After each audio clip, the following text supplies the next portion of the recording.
Hello everyone and welcome back to another video from Tech Channel. In today's tutorial, we will be showing you how to hide your online or active status on WhatsApp.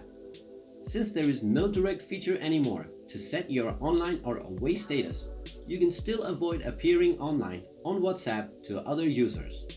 In order to do this, first of all, open up your WhatsApp application. Now tap on the three dots at the top right corner and then press on Settings. From the Settings menu, tap on Account and then go into Privacy.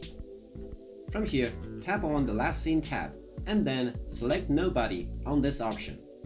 This will make sure that none of your contacts can see your online status on WhatsApp. In order to make all of your status private as well, just go into the Status tab and then tap on the three dots at the top right corner. Now press Status Privacy and then select the second option which says My Contacts Accept.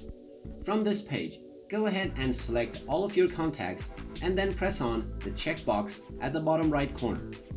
Now if you press the Done button, none of your friends will be able to see your status as well. So that is how you hide your active status on WhatsApp. If you like this video, go ahead and give it a thumbs up. Also subscribe to our channel and hit the notification bell to be notified whenever we post a new video. Thank you for watching.